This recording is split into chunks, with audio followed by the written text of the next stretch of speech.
13th century में जिन rulers ने India में अपनी पावर एस्टैब्लिश की, उन्हें मामलुक या स्लेव सुल्तान्स कहा जाता है। इससे पहले टर्क्स पंजाब और मुल्तान से आगे बढ़ते हुए गंगा वैली तक पहुंच चुके थे और बिहार और बंगाल के कुछ हिस्सों पर भी अपना कंट्रोल बना लिया था। लेकिन इस एक्सपेंशन के बाद लगभग 100 साल तक दिल्ली सल्तनत, जो इन टर्किश इन्वेडर्स द्वारा बनाया गया स्टेट था, कई सीरियस चैलेंजेस का सामना करता रहा। इसकी सर्वाइवल मुश्किल हो गई थी क्योंकि बार बार फॉरेन इन्वेजन्स होते रहे, टर्किश नोबल्स के बीच इंटरनल फाइट्स चलती रहीं और हारे हुए या सबऑर्डिनेट राजपूत रूलर्स लगातार अपनी इंडिपेंडेंस वापस पाने और टर्किश रूल को हटाने की कोशिश करते रहे। इन सब प्रॉब्लम्स के बावजूद टर्किश रूलर्स धीरे धीरे इन डिफिकल्टीज को ओवरकम करने में सफल रहे। सेंचुरी के एंड तक वे इतने स्ट्रांग हो गए कि मालवा और गुजरात जैसे रीजन्स पर अपना कंट्रोल बढ़ा सकें और डेक्कन और साउथ इंडिया तक भी एंट्री कर सकें। इस तरह सिर्फ 100 साल के अंदर टर्किश रूल का इन्फ्लुएंस लगभग पूरे इंडियन सबकॉन्टिनेंट पर फैल गया और इसने सोसाइटी, एडमिनिस्ट्रेशन और कल्चर में बड़े चेंजेस लाए। मुइजुद्दीन मोहम्मद ऑफ घुर की डेथ के बाद उसके टर्किश स्लेव कुतुबुद्दीन ऐबक 1206 में रूलर बना। सेकेंड बैटल ऑफ तराइन के बाद इंडिया में टर्किश पावर को एक्सपैंड करने में ऐबक का रोल बहुत इंपॉर्टेंट था। मुइजुद्दीन का एक और स्लेव याल्दुस गजनी का रूलर बन गया और उसने दिल्ली पर भी अपना अथॉरिटी क्लेम किया। लेकिन लाहौर से रूल कर रहे ऐबक ने याल्दुस के इस क्लेम को एक्सेप्ट नहीं किया। इसी पॉइंट से दिल्ली सल्तनत ने गजनी के साथ अपना पॉलिटिकल कनेक्शन तोड़ दिया। ये सेपरेशन बेनिफिशियल साबित हुई क्योंकि इससे इंडिया सेंट्रल एशिया के पॉलिटिकल कॉन्फ्लिक्ट से दूर रहा और दिल्ली सल्तनत को बिना किसी फॉरेन पावर पर डिपेंड किए इंडिपेंडेंटली डेवलप करने का मौका मिला। 1210 में कुतुबुद्दीन ऐबक की डेथ हो गई जब चौगान यानी पोलो खेलते वक्त वो घोड़े से गिर पड़े। उनके बाद उनके सन इन लॉ इल्तुतमिश रूलर बने। अपना रूल फर्मली इस्टेब्लिश करने से पहले इल्तुतमिश को ऐबक के बेटे को डिफीट करना पड़ा, जिससे ये क्लियर हो गया कि सल्तनत के शुरू से ही थ्रोन ऑटोमेटिकली सन को मिलने का प्रिंसिपल रिजेक्ट कर दिया गया था। इल्तुतमिश को नॉर्थ इंडिया में टर्किश रूल का रियल कंसोलिडेटर माना जाता है। जब वो थ्रोन पर आए, सिचुएशन काफी अनस्टेबल थी। अली मर्दन खान ने बंगाल और बिहार में अपने आप को किंग डिक्लेयर कर दिया था, जबकि कुबाचा, जो ऐबक का एक और फॉर्मर स्लेव था, मुल्तान में इंडिपेंडेंट हो गया था और उसने लाहौर और पंजाब के कुछ हिस्सों पर भी कंट्रोल कर लिया था। दिल्ली के पास भी कई टर्किश नोबल्स इल्तुतमिश की अथॉरिटी को एक्सेप्ट करने को तैयार नहीं थे। साथ ही कई राजपूत रूलर्स ने इस वीक सिचुएशन का फायदा उठाकर अपनी इंडिपेंडेंस डिक्लेयर कर दी। कालिंजर, गोलियर और ईस्टर्न राजस्थान के रीजन्स, जिसमें अजमेर और बयाना शामिल थे, टर्किश कंट्रोल से आज़ाद हो गए। अपने रेन के इनिशियल ईयर्स में इल्तुतमिश ने मेनली नॉर्थ वेस्टर्न फ्रंटियर्स को सिक्योर करने पर ध्यान दिया। एक नया थ्रेट तब पैदा हुआ जब ख्वारिज्म शाह ने गजनी पर कब्जा कर लिया। उस समय ख्वारिज्मी एम्पायर सेंट्रल एशिया की सबसे पावरफुल पावर थी और उसकी बाउंड्रीज इंडस रिवर तक पहुंच चुकी थीं। अपने किंगडम को प्रोटेक्ट करने के लिए इल्तुतमिश लाहौर तक मार्च करके वहां कब्जा जमा लिया। 1218 में ख्वारिज्मी एम्पायर को मंगोल्स ने डिस्ट्रॉय कर दिया और बाद में मंगोल्स ने हिस्ट्री के सबसे बड़े एम्पायर्स में से एक बनाया, जो चाइना से मेडिटेरेनियन सी तक और कैस्पियन सी से जैक्सार्टीज रिवर तक फैला था। ऑल्दो मंगोल डेंजर आगे चलकर इंडिया के लिए इंपॉर्टेंट होने वाला था, उस वक्त उनकी इन्वॉल्वमेंट दूसरे रीजन्स में होने की वजह से इल्तुतमिश को अपनी पोजीशन स्ट्रांग करने का टाइम मिल गया। उसने कुबाचा को डिफीट किया और मुल्तान और उच पर कब्जा कर लिया, जिससे दिल्ली सल्तनत की बाउंड्रीज फिर से इंडस रिवर तक एक्सटेंड हो गईं। वेस्टर्न रीजन सिक्योर करने के बाद इल्तुतमिश ने अपना अटेंशन दूसरे एरियाज की तरफ दिया। बंगाल और बिहार में एवाज नाम के रूलर ने अपनी इंडिपेंडेंस डिक्लेयर कर ली थी और सुल्तान घियासुद्दीन का टाइटल ले लिया था। उसे एक एबल और जेनरस रूलर माना जाता है, जिसने कई पब्लिक वर्क्स बनवाए। हालांकि उसने नेबरिंग रीजन्स पर रेड्स किए, लेकिन ईस्ट बंगाल के सेना किंग्स और ओडिशा और कामरूप यानी असम के रूलर्स इंडिपेंडेंट ही रहे। 1226-27 में लखनौती के पास लड़ी गई एक बैटल में इल्तुतमिश के बेटे ने इवाज को डिफीट करके मार दिया। इसके बाद बंगाल और बिहार ने दोबारा दिल्ली की अथॉरिटी एक्सेप्ट कर ली, लेकिन ये रीजन्स कंट्रोल में रखना हमेशा मुश्किल रहा और यहाँ बार बार रिबेलियंस होते रहे। इसी पीरियड के आसपास इल्तुतमिश ने सेंट्रल इंडिया पर भी अपना कंट्रोल वापस पाने की कोशिश की। उसने ग्वालियर और बयाना को रिकवर किया और अजमेर और नागौर पर अपना कंट्रोल बनाए रखा। रणथंभोर और जालौर पर अपनी डोमिनेंस री-एस्टैब्लिश करने के लिए उसने मिलिट्री एक्सपेडिशंस भेजी। उसने मेवाड़ की कैपिटल नागदा पर भी अटैक किया, जो प्रेजेंट डे उदयपुर के पास स्थित थी। लेकिन जब गुजरात से आर्मीज राणा ऑफ मेवाड़ की मदद के लिए आ गईं, तो इल्तुतमिश को रिट्रीट करना पड़ा। इसका बदला लेने के लिए बाद में उसने गुजरात के चालुक्य रूलर्स के खिलाफ एक एक्सपेडिशन भेजी, लेकिन ये कैंपेन फेल हो गया और उसकी आर्मी को हैवी लॉसेस उठानी पड़ी। अपनी जिंदगी के आखिरी साल में इल्तुतमिश को इस बात की गहरी चिंता हो गई थी कि उसके बाद रूलर कौन बनेगा उसे लगा कि उसके बचे हुए बेटों में से कोई भी एम्पायर को रूल करने के लायक या केपेबल नहीं है। काफी समय तक सोच विचार करने के बाद उसने एक बहुत बोल्ड डिसीजन लिया और अपनी बेटी रजिया को अपना सक्सेसर नॉमिनेट किया। उसने नोबल्स और रिलीजियस स्कॉलर्स, जिन्हें उलेमा कहा जाता था, इस फैसले को एक्सेप्ट करने के लिए मना लिया। हालांकि पहले के जमाने में एंशंट ईरान और इजिप्ट जैसे रीजन्स में विमेन क्वींस के रूप में रूल कर चुकी थीं, और कई बार जब किंग्स माइनर होते थे तो विमेन रीजेंट्स के रूप में भी काम कर चुकी थीं। लेकिन दिल्ली सल्तनत में बेटों की जगह बेटी को थ्रोन के लिए चूज करना बिल्कुल नया और अनप्रेसिडेंटेड था। इल्तुतमिश की डेथ के बाद रजिया को अपना रूल प्रूव करने के लिए बहुत स्ट्रगल करना पड़ा। उसे ना सिर्फ अपने भाइयों ही बल्कि पावरफुल टर्किश नोबल्स की तरफ से भी ऑपोजिशन का सामना करना पड़ा था। इसी रेजिस्टेंस की वजह से वो सिर्फ 3 साल तक ही रूल कर पाईं, 1236 से 1239 तक। भले ही उसका रेंज शॉर्ट था, लेकिन कई मायनों में बहुत इंपॉर्टेंट था। उसके रूल के साथ ही सुल्तान और पावरफुल टर्किश नोबल्स के एक ग्रुप, जिसे द 40 या चहलगानी कहा जाता था, के बीच ओपन पावर स्ट्रगल शुरू हो गया। इल्तुतमिश के रेन के दौरान इन नोबल्स को बहुत रिस्पेक्ट और इन्फ्लुएंस दिया गया था, लेकिन उसकी डेथ के बाद वो एरोगेंट और पावर हंग्री हो गए और चाहते थे कि थ्रोन पर एक वीक रूलर बैठाया जाए जिसे वो पपेट की तरह कंट्रोल कर सकें। लेकिन जल्द ही उन्हें ये समझ आ गया कि रजिया औरत होने के बावजूद उनकी बात मानने या उनके कंट्रोल में रहने को तैयार नहीं थी। उसने ट्रेडिशनल फीमेल ड्रेस को रिजेक्ट कर दिया और अपना चेहरा बिना पर्दा किए कोट लगाने लगी। वो एक्टिवली रॉयल ड्यूटीज में हिस्सा लेती थीं, शिकार पर जाती थीं और यहाँ तक कि वॉर्स के दौरान खुद अपनी आर्मी को लीड करती थीं। इल्तुतमिश द्वारा अपॉइंट किए गए वजीर निजामुल मुल्क जुनैदी ने रजिया के रूलर बनने का विरोध किया था और उस नोडल्स के रिबेलियन को सपोर्ट किया था जो उसके खिलाफ खड़ी हुई थी। रजिया ने इस रिबेलियन को डिफीट कर दिया और जुनैदी को भागना पड़ा। उसने राजपूत्स को कंट्रोल करने के लिए रणथंबोर के खिलाफ एक मिलिट्री एक्सपेडिशन भेजी और अपने पूरे किंगडम में लॉ एंड ऑर्डर रिस्टोर करने में सफल रहीं। लेकिन प्रॉब्लम्स तब शुरू हुई जब रजिया ने टर्किश नोबल्स की पावर को कमजोर करने की कोशिश की। उसने अपने लिए सिर्फ लॉयल रहने वाले नोबल्स का एक नया ग्रुप बनाना शुरू किया और एक नॉन टर्क को एक हाई पोजीशन पर अपॉइंट किया। इस डिसीजन से टर्किश नोबल्स बहुत नाराज हो गए। उन्होंने उस पर ऐसे बिहेवियर के एलिगेशंस लगाने शुरू कर दिए जो उनके हिसाब से एक विमेन रूलर के लिए अनसूटेबल था, और यह भी कहा कि वो एक एबिसीनियन नोबल याकूत खान के बहुत क्लोज थीं। याकूत खान को रॉयल स्टेबल का सुपरिटेंडेंट अपॉइंट किया गया था, एक ऐसा पोस्ट जिसमें रूलर के साथ क्लोज कॉन्टैक्ट जरूरी होता था। लेकिन कंटेम्प्रेरी हिस्टोरियंस ने रजिया पर याकूत खान के साथ किसी भी पर्सनल या इम्प्रॉपर रिलेशनशिप का इल्जाम नहीं लगाया। ये पॉपुलर एलिगेशन भी गलत है कि याकूत उसे घोड़े पर चढ़ने में मदद करता था, क्योंकि रजिया हमेशा पब्लिक में हाथी पर सवार होकर ही नजर आती थीं, घोड़े पर नहीं। जल्द ही लाहौर और सिरहिंद में रिबेलियंस फूट पड़े। रजिया खुद एक आर्मी को लीड करते हुए लाहौर गईं और वहां के गवर्नर को सरेंडर करने पर मजबूर कर दिया। जब वो सिरहिंद की तरफ मार्च कर रही थीं, तब उनके अपने कैंप के अंदर ही एक रिवोल्ट हो गया। इस रिबेलियन के दौरान याकूत खान को मार दिया गया और रजिया को पकड़कर तबर हिंडा में कैद कर लिया गया। लेकिन उसने अपने कैप्टर को अपनी तरफ कर लिया और बाद में उससे शादी भी कर ली। दोनों ने मिलकर दिल्ली पर दोबारा कब्जा करने और थ्रोन वापस पाने की एक और कोशिश की। रजिया ने बहादुरी से फाइट की, लेकिन आखिरकार वो डिफीट हो गई।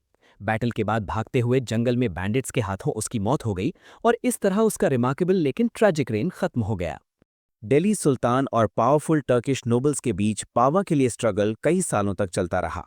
आखिरकार इन टर्किश नोबल्स में से एक उलुग खान, जो बाद में बलबन के नाम से फेमस हुआ, धीरे धीरे सारी रियल पावर अपने हाथ में इकट्ठी करने में सफल हो गया और अंत में 1265 में सुल्तान बन गया। किंग बनने से पहले बलबन ने सुल्तान नासिरुद्दीन महमूद के नायब यानी डेप्यूटी के रूप में काम किया, जो इल्तुतमिश का छोटा बेटा था।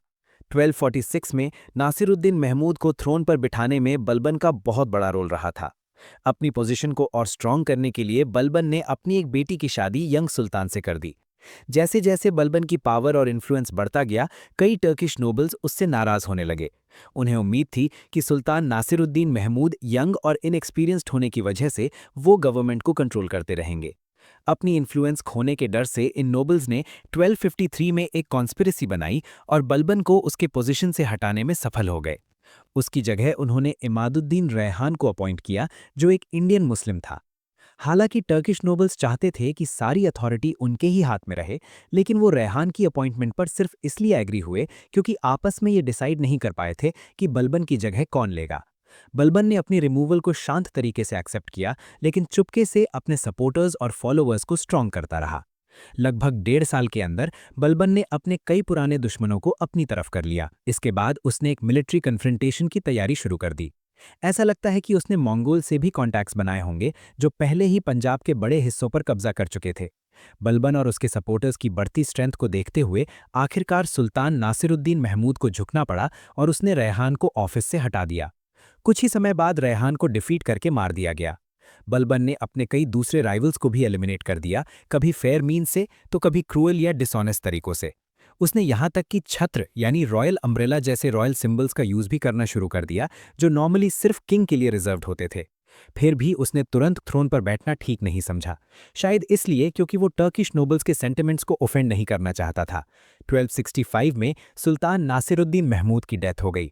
कुछ हिस्टोरियंस का मानना है कि बलबन ने यंग सुल्तान को पॉइजन दिया था और अपना रास्ता क्लियर करने के लिए उसके बेटों को भी मरवा दिया था।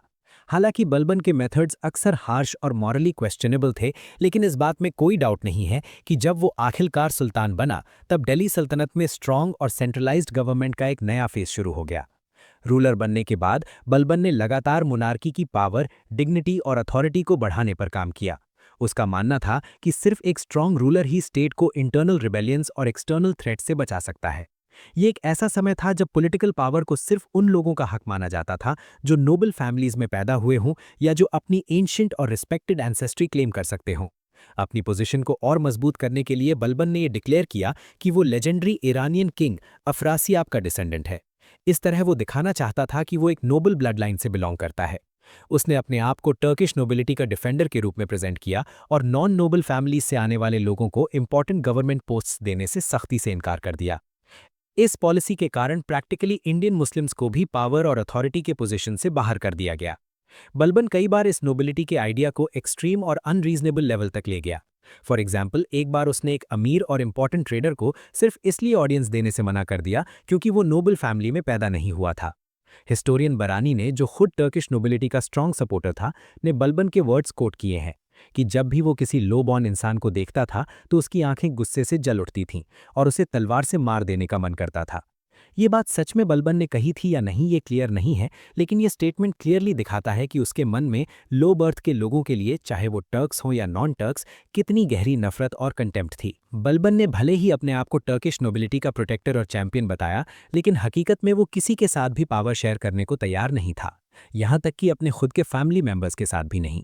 उसका रूल पूरी तरह से ऑटोक्रेटिक था और वो किसी भी तरह की क्रिटिसिज्म टॉलरेट नहीं करता था, चाहे वो उसके सपोर्टर्स ही क्यों ना हो। बलबन पूरी तरह से डिटर्मिन्ड था कि चहलगानी यानी पावरफुल टर्किश नोबल्स के ग्रुप की पावर को कंप्लीटली डिस्ट्रॉय कर दिया जाए और मोनार्की की अथॉरिटी और डिग्निटी को सबसे ऊपर के लेवल तक पहुंचाया जाए। इस गोल को अचीव करने के लिए बलबन ने अपने कजिन शेर खान को पॉइजन करने से भी परहेज नहीं किया।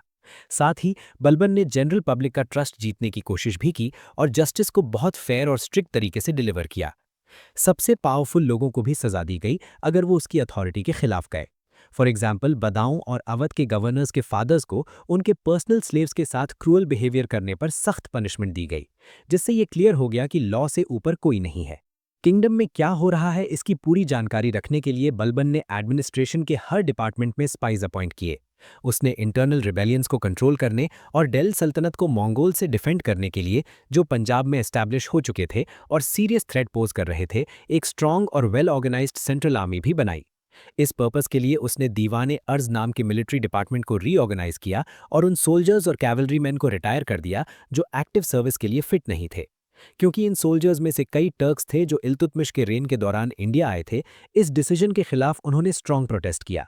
इस ऑपोजिशन की वजह से बलबन को अपनी पॉलिसी को कुछ हद तक रिलैक्स करना पड़ा। इस पीरियड के दौरान दिल्ली के आसपास और गंगा जमुना दोआब में लॉ एंड ऑर्डर की सिचुएशन बहुत खराब हो चुकी थी। दोआब और अवध की सड़कें रॉबर्स और डकैत से भरी हुई थीं, जिसकी वजह से ईस्टर्न रीजन्स के साथ ट्रैवल और कम्युनिकेशन बहुत मुश्किल हो गया था। कुछ राजपूत जमींदार्स ने इन एरियाज में फोर्ट्स बना लिए थे और ओपनली गवर्नमेंट की अथॉरिटी को चैलेंज कर रहे थे। दिल्ली के पास मेवाती लोग इतने डेयरिंग हो गए थे कि वो कैपिटल के आउटस्कर्ट्स तक लूटपाट करने लगे थे। इन प्रॉब्लम्स को कंट्रोल करने के लिए बलबन ने ब्लड एंड आयरन नाम की एक बहुत ही हार्श पॉलिसी अडॉप्ट की। मेयोस को निर्दयी तरीके से हंट करके मारा गया, दिल्ली के आसपास के फॉरेस्ट्स काट दिए गए और कई मिलिट्री पोस्ट्स, जिन्हें थानास कहा जाता था, एस्टैब्लिश किए गए। दोआब और कटेहर, जो आज का रुहेलखंड है, में बलबन ने फॉरेस्ट्स क्लियर करवाने, रिबेलियस विलेजेस को डिस्ट्रॉय करवाने और मर्दों, औरतों और बच्चों को एनस्लेव करने के ऑर्डर्स दिए। इन रीजन्स में अफगान सोल्जर्स को सेटल किया गया ताकि रोड्स की प्रोटेक्शन हो सके और जब भी राजपूत जमींदार्स गवर्नमेंट के खिलाफ रिवोल्ट करें, उन्हें सप्रेस किया जा सके। इन स्ट्रिक्ट और क्रूअल मेजर्स के जरिए बलबन ने कंट्रोल और ऑर्डर को रिस्टोर कर लिया। अपने रूल की ताकत को और ज्यादा इंप्रेस और इंटिमिडेट करने के लिए उसने एक बहुत ही ग्रैंड और मजेस्टिक कोर्ट मेंटेन किया। जब भी वो पब्लिक में अपीयर होता था, उसके आसपास हमेशा ड्रॉन स्वॉर्ड्स के साथ हेविली आर्म्ड बॉडीगार्ड्स होते थे। उसने कोर्ट में हंसना या मजाक करना मना कर दिया और यहाँ तक कि वाइन पीना भी छोड़ दिया ताकि कोई भी उसे रिलैक्स्ड या कैजुअल मूड में न देखे।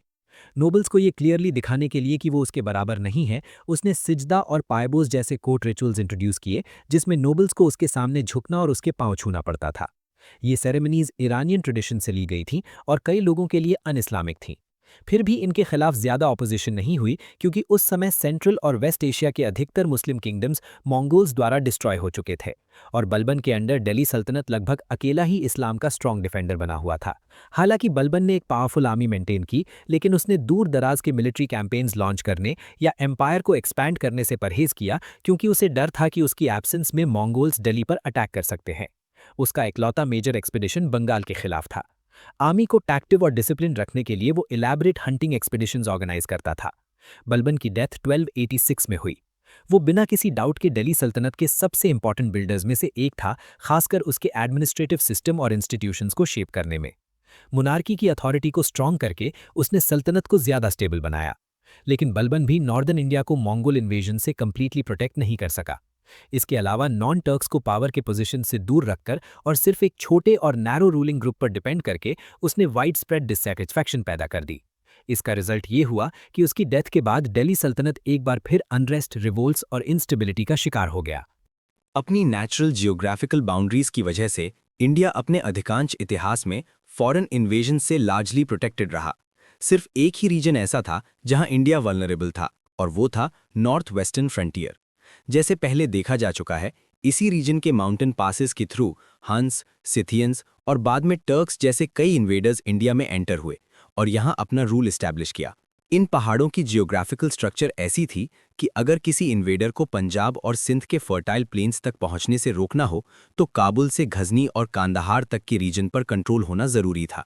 हिंदुकुश माउंटेन्स के पास इस एरिया पर कंट्रोल बहुत इंपॉर्टेंट था क्योंकि सेंट्रल एशिया से आर्मीज और रीइंफोर्समेंट्स इंडिया तक पहुंचने का यही मेन रूट था।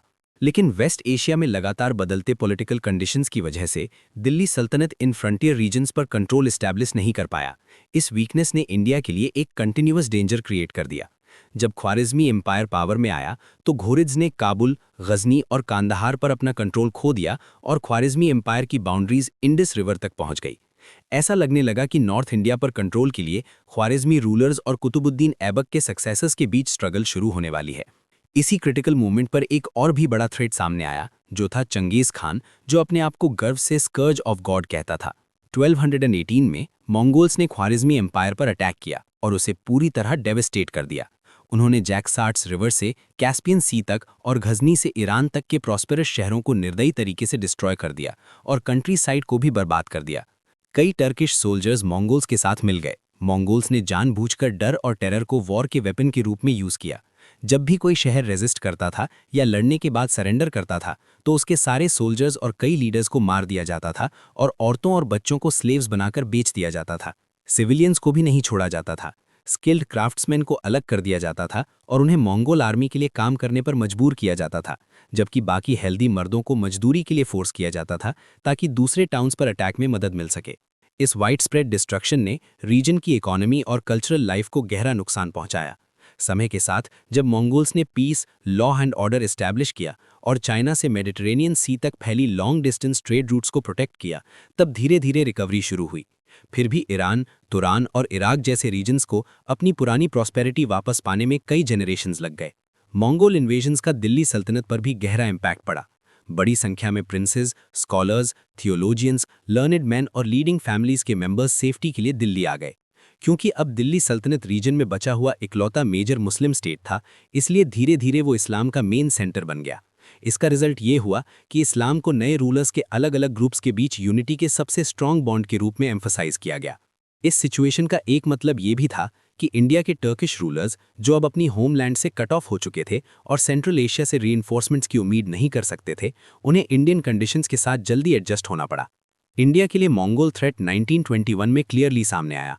मंगोल से डिफीट होने के बाद ख्वारिज़मी क्राउन प्रिंस जलालुद्दीन इंडिया की तरफ भागा और चंगेज खान उसका पीछा कर रहा था। जलालुद्दीन ने इंडस रिवर के किनारे बहादुरी से फाइट की, लेकिन हारने के बाद उसने अपने घोड़े को रिवर में डाल दिया और इंडिया क्रॉस कर गया। चंगेज खान लगभग 3 महीने तक इंडस के पास रुका रहा, लेकिन आखिरकार उसने इंडिया पर इन्वेड करने का डिसीजन नहीं लिया। उसने इसके बजाय बचे हुए ख्वारिज़मी टेरिटरीज पर अपनी कॉन्क्वेस्ट कंप्लीट करना ज़्यादा ज़रूरी समझा। अगर उस समय वो इंडिया पर अटैक कर देता तो क्या होता, ये इमेजिन करना मुश्किल है। उस वक्त इंडिया में टर्किश स्टेट अभी वीक और पुअरली ऑर्गेनाइज थी, और शायद इंडिया को टर्किश इन्वेजन से भी कहीं ज़्यादा बड़ी डिस्ट्रक्शन और डेविस्टेशन का सामना करना पड़ता। उस समय दिल्ली में इल्तुतमिश रूल कर रहा था। मंगोल्स को प्रोवोक न करने के लिए उसने जलालुद्दीन की शेल्टर की रिक्वेस्ट को पोलाइटली रिफ्यूज़ कर दिया। जलालुद्दीन कुछ समय तक लाहौर और सतलुज रिवर के बीच के रीजन में रहा, जिसे सिस सतलुज एरिया कहा जाता है। उसकी वहां प्रेजेंस की वजह से बार बार मंगोल अटैक्स हुए, और इस तरह इंडस रिवर इंडिया की एक सिक्योर वेस्टर्न बाउंड्री नहीं रह पाई। लाहौर और मुल्तान इंपॉर्टेंट स्ट्रेटेजिक सिटीज बन गए, और इन पर इल्तुतमिश और उसके राइवल्स याल्दूज और कुबाचा के बीच तेज कंपटीशन हुआ। याल्दूज और कुबाचा लाहौर पर लड़ते लड़ते खुद ही वीक हो गए, और आखिरकार इल्तुतमिश ने लाहौर और मुल्तान दोनों पर कब्जा कर लिया। इससे उसे मंगोल इन्वेजन्स के खिलाफ एक काफ़ी स्ट्रॉन्ग डिफेंसिव लाइन इस्टेब्लिश करने का मौका मिला। 1227 में चंगेज खान की डेथ के बाद उसका वास्ट एम्पायर उसके बेटों के बीच डिवाइड हो गया।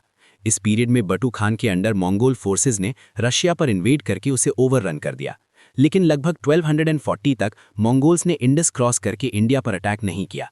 इसका मेन रीज़न ये था कि वो इराक और सीरिया जैसे रीजन्स को कॉन्कर करने में बिजी थे।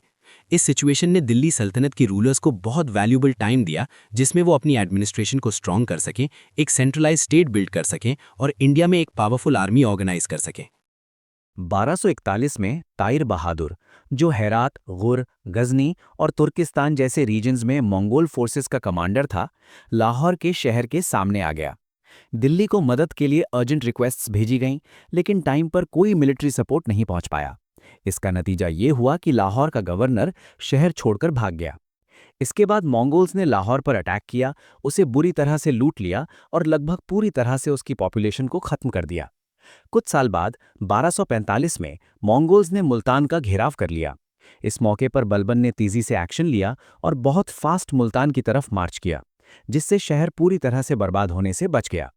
बाद में जब बलबन इमादुद्दीन रैयन की लीडरशिप में अपने राइवल्स द्वारा पैदा किए गए इंटरनल थ्रेट्स में उलझ गया, तो मंगोल्स ने मौका देखकर लाहौर पर कब्जा कर लिया और उसे अपने कंट्रोल में रखा।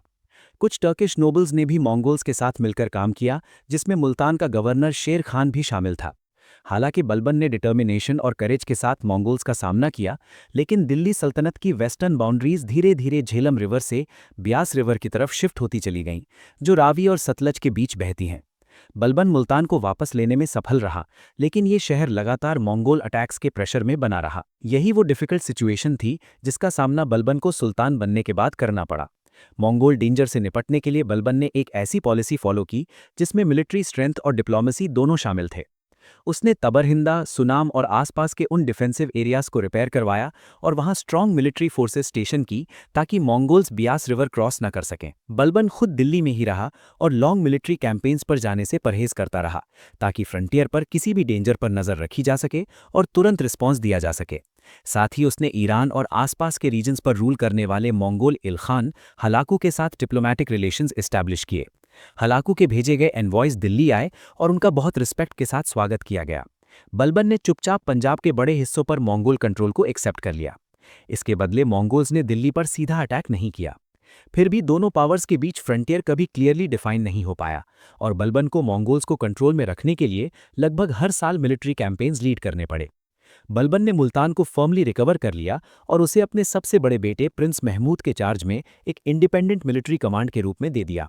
लेकिन जब मुल्तान ब्यास लाइन जैसे इंपॉर्टेंट एरिया की डिफेंस हो रही थी, तब प्रिंस महमूद, जो बलबन का चोजन एयर था, मंगोल्स के साथ एक बैटल में मारा गया।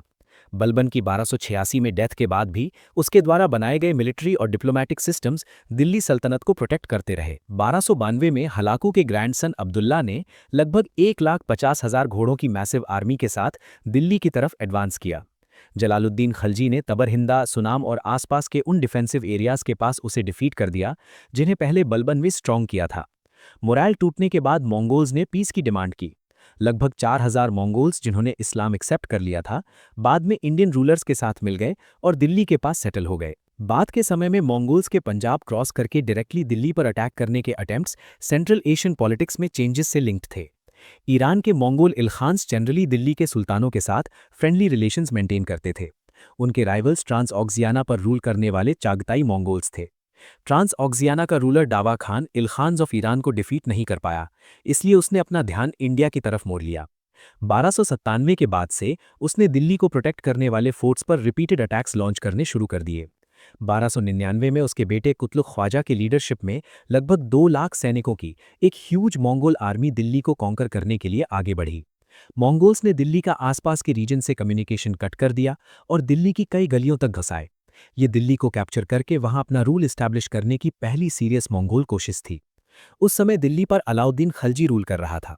उसने शहर की दीवारों के पीछे वेट करने के बजाय मंगोल्स का सामना शहर के बाहर करने का फैसला किया। कई बैटल्स में इंडियन आर्मीज मजबूती से खड़ी रहीं, हालांकि एक एनकाउंटर में बहादुर और मशहूर जनरल जफर खान अपनी जान खो बैठा। कुछ समय बाद मंगोल्स बिना किसी फुल स्केल डिसाइसिव बैटल के वापस लौट गए। 1303 में मंगोल्स ने फिर से लगभग 1,20,000 सोल्जर्स के साथ अटैक किया। उस वक्त दिल्ली पर अलाउद्दीन खलजी राजपूताना में चित्तौड़ के खिलाफ कैंपेन कर रहा था, लेकिन उसने तुरंत दिल्ली लौटकर अपनी नई बनाई गई कैपिटल सीरी में, जो शहर के पास थी, शरण ली। दोनों आर्मीज लगभग 2 महीने तक आमने सामने खड़ी रहीं। इस दौरान दिल्ली के लोगों को शॉर्टेजेस और लगातार फाइटिंग की वजह से बहुत ज्यादा परेशानी उठानी पड़ी। छोटी मोटी झड़पें लगभग रोज होती रहीं। आखिरकार मंगोल्स बिना अपना गोल अचीव किए फिर से रिट्रीट कर गए। दिल्ली पर हुए ये 2 मेजर मंगोल इन्वेजन्स इस बात का प्रूफ थे कि दिल्ली के सुल्तान मंगोल्स का सामना करने में केपेबल थे, जबकि सेंट्रल और वेस्ट एशिया के रूलर्स ये करने में फेल हो रहे थे। साथ ही ये अटैक्स एक सीरियस वार्निंग भी थे। अलाउद्दीन खलजी ने एक बड़ी, वेल ट्रेन्ड और एफिशिएंट आर्मी बनाने के लिए स्ट्रॉन्ग मेजर्स लिए और ब्यास रिवर के पास के फोर्ट्स को रिपेयर करवाया। इसका रिजल्ट ये हुआ कि बाद के मंगोल इन्वेजन्स में दुश्मन को हैवी लॉसेस उठानी पड़ी और वो डिफीट हो गए। 1306 में ट्रांस ऑक्सियाना के मंगोल रूलर दावा खान की डेथ हो गई और उसकी मौत के बाद मंगोल्स के बीच कंफ्यूजन और सिविल वॉर शुरू हो गया। इस इंटरनल डिसऑर्डर की वजह से मंगोल्स ने इंडिया के लिए सीरियस थ्रेट बनना छोड़ दिया, जब तक कि बाद में एक और महान कॉन्करर तिमूर ने उन्हें दोबारा यूनाइट नहीं कर लिया। मंगोल्स की इंटरनल प्रॉब्लम्स का फायदा उठाते हुए दिल्ली के रूलर्स ने धीरे धीरे लाहौर को वापस रिकवर कर लिया और बाद में अपनी अथॉरिटी को फिर से इंडस रिवर तक एक्सटेंड कर दिया। इस तरह पूरे 13th सेंचुरी के दौरान दिल्ली सल्तनत को नॉर्थ वेस्ट से एक लगातार सीरियस डेंजर का सामना करना पड़ा।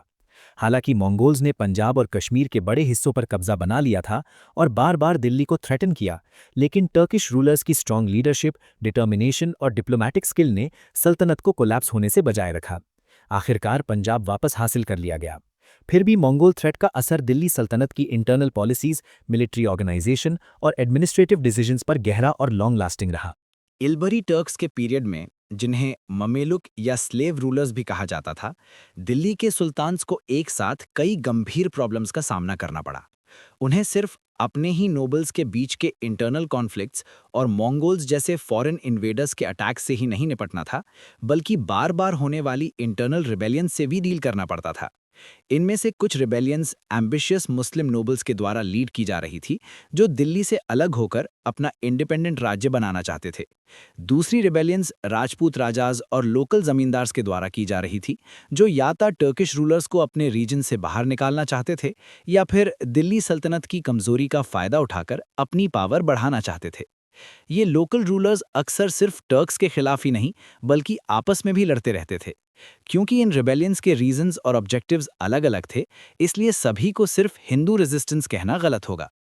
इंडिया एक बहुत बड़ा देश था और उसकी भौगोलिक स्थिति के कारण एक ही सेंट्रल कैपिटल से पूरे देश पर इफेक्टिव कंट्रोल रखना मुश्किल था। इसी वजह से प्रोविंशियल गवर्नर्स को काफ़ी ऑटोनॉमी दी गई और ये ऑटोनॉमी स्ट्रॉन्ग लोकल और रीजनल फीलिंग्स के साथ मिलकर उन्हें दिल्ली की अथॉरिटी को रिजेक्ट करने और इंडिपेंडेंस डिक्लेयर करने के लिए एनकरेज करती थी। 7वीं से 12वीं सदी के बीच ये रीजनल लॉयल्टीज और ज़्यादा स्ट्रॉन्ग हो चुकी थी, जिससे लोकल रूलर्स के लिए दिल्ली के रूल के खिलाफ ऑपोजिशन खड़ा करना और आसान हो गया। उन रीजन्स में जो लगातार दिल्ली के कंट्रोल से आज़ाद होना चाहते थे, ईस्टर्न इंडिया के बंगाल और बिहार सबसे प्रमुख थे। पहले खलजी चीफ मोहम्मद बिन बख्तियार खलजी ने सेना रूलर लक्ष्मणा सेना को लखनौती से भगा गया था। कुछ समय की अफरा तफरी के बाद एवाज नाम का एक व्यक्ति, जिसने गयासुद्दीन सुल्तान का टाइटल लिया, बंगाल में एक इंडिपेंडेंट रूलर के रूप में उभरा।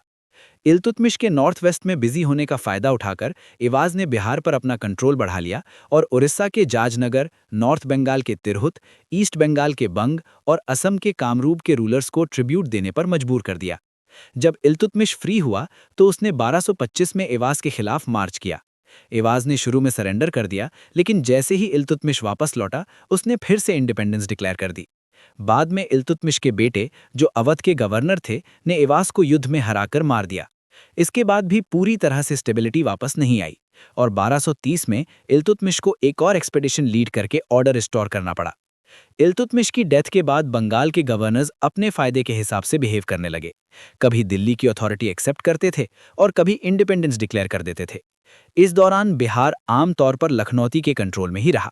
ये इंडिपेंडेंट रूलर्स लिमिटेड सक्सेस के साथ अवध और बिहार के बीच के रीजन पर कंट्रोल करने की कोशिश करते रहे और साउथ बंगाल, उड़ीसा और असम तक अपना इन्फ्लुएंस बढ़ाने का प्रयास भी किया। इन स्ट्रगल्स में उड़ीसा और असम के रूलर्स काफी स्ट्रांग साबित हुए। 1244 में उड़ीसा के रूलर ने लखनौती के पास मुस्लिम फोर्सेस को एक बड़ी हार दी और बाद में जाजनगर पर हुए अटैक्स भी फेल हो गए। इससे ये बात साफ हो गई कि बंगाल के इंडिपेंडेंट मुस्लिम रूलर्स इतने पावरफुल नहीं थे कि पड़ोसी हिंदू रीजन्स को कॉन्कर कर सकें। जब बलबन एक स्ट्रांग रूलर के रूप में उभरा तो दिल्ली ने बिहार और बंगाल पर अपनी अथॉरिटी फिर से एस्टैब्लिश करने के लिए सीरियस एफर्ट्स किए। सिर्फ फॉर्मल लॉयल्टी अब एक्सेप्टेबल नहीं थी। तुगरिल, जो पहले बलबन के आगे झुक गया और बाद में रिबेल कर गया, का निर्दयी तरीके से पीछा किया गया और आखिरकार 1280 में उसे क्रश कर दिया गया। बलबन ने तुगरिल के परिवार और सपोर्टर्स को बहुत कठोर सजा दी। 3 साल तक चलने वाली ये लॉन्ग कैंपेन बलबन की एकमात्र बड़ी डिस्टेंट मिलिट्री एक्सपेडिशन थी। फिर भी बंगाल पर दिल्ली का कंट्रोल ज्यादा समय तक नहीं टिक सका। बलबन की डेथ के बाद उसका बेटा बुगरा खान, जो बंगाल का गवर्नर था, ने दिल्ली के थ्रोन के लिए स्ट्रगल करने के बजाय बंगाल में ही इंडिपेंडेंट रूल करना पसंद किया। उसने एक अलग डायनेस्टी की फाउंडेशन रखी जो लगभग 40 साल तक बंगाल पर शासन करती रही। इस तरह 13वीं सदी के अधिकांश समय तक बंगाल और बिहार दिल्ली के कंट्रोल से बाहर ही रहे। इसी दौरान पंजाब का बड़ा हिस्सा मंगोल्स के कंट्रोल में चला गया था। गैंजेटिक दोआब भी टर्क्स के लिए पूरी तरह से सेफ नहीं था। कटेहरिया राजपूत्स, जिनकी कैपिटल गंगा के नॉर्थ में अहिछत्र थी, बार बार बदाऊं पर रेड्स करते थे। सुल्तान बनने के बाद बलबन ने खुद एक बड़ी मिलिट्री कैंपेन लीड की जिसमें मास किलिंग्स और वाइड स्प्रेड डिस्ट्रक्शन हुई। इस रीजन की लगभग पूरी आबादी खत्म हो गई, फॉरेस्ट्स क्लियर कर दिए गए और रोड्स बनाई गई। हिस्टोरियन बरानी के अनुसार इसके बाद बरन, अमरोहा, संभल और कटेहर के इक्ताज, जो आज के वेस्टर्न उत्तर प्रदेश में हैं, सेफ हो गए और डिस्टर्बेंसेस से मुक्त हो गए। दिल्ली सल्तनत की सदर्न और वेस्टर्न बाउंड्रीज भी अनस्टेबल थीं। कुतुबुद्दीन ऐबक के दौरान टर्क्स ने तिजारा, बयाना, ग्वालियर और कलिंजर जैसे कई इंपॉर्टेंट फोर्ट्स कैप्चर कर लिए थे और ईस्टर्न राजस्थान के कुछ हिस्सों पर कब्जा कर लिया था, जिसमें रणथंभोर, नागौर, अजमेर और जालौर के पास नदौल शामिल थे। ये एरियाज पहले चौहान एम्पायर का हिस्सा थे और अब भी चौहान फैमिलीज के द्वारा रूल किए जा रहे थे। इसलिए ऐबक के कैंपेन्स चौहान्स के खिलाफ स्ट्रगल का ही कंटिन्यूएशन था। आगे चलकर मालवा और गुजरात में एक्सपेंशन करने के बजाय टर्क्स को वेस्टर्न राजस्थान में अपनी गेंस को डिफेंड करने और दिल्ली और गैंजेटिक प्लेन को प्रोटेक्ट करने वाले स्ट्रेटेजिक फोर्स को बचाने के लिए स्ट्रगल करना पड़ा। जब इल्तुतमिश नॉर्थ वेस्ट के थ्रेट से निपटने में बिजी था, तब राजपूत रूलर्स ने कलिंजर, ग्वालियर और बयाना पर फिर से कंट्रोल हासिल कर लिया और कई राज्यों ने टर्किश ओवरलॉर्डशिप को रिजेक्ट कर दिया। 1226 के बाद इल्तुतमिश ने इन एरियाज को वापस लेने के लिए कैंपेन्स शुरू किए। उसने रणथंबोर के रूलर को टर्किश अथॉरिटी एक्सेप्ट करने पर मजबूर किया और जालौर पर कब्जा कर लिया, जो गुजरात के रूट पर स्थित था। लेकिन गुजरात और मालवा को कॉन्कर करने के उसके अटेम्प्ट्स फेल हो गए, क्योंकि गुजरात के चालुक्याज और मालवा के परमाराज बहुत पावरफुल थे। फिर भी इल्तुतमिश मालवा पर रेड करने में सफल रहा और उज्जैन और रायसीना को लूट लिया और उसके एक जनरल ने बूंदी पर अटैक किया। ईस्ट में उसने बयाना और ग्वालियर को रिकवर कर लिया, लेकिन बघेलखंड के राजपूतों के खिलाफ ज्यादा सक्सेस हासिल नहीं कर सका। इल्तुतमिश की डेथ के बाद ईस्टर्न राजस्थान में टर्किश कंट्रोल फिर से कमजोर पड़ गया। कई राजपूत रूलर्स इंडिपेंडेंट हो गए, ग्वालियर हाथ से निकल गया और मेवात के भट्टी राजपूत्स ने बयाना को कट ऑफ कर दिया और दिल्ली के पास तक रेड्स करने लगे।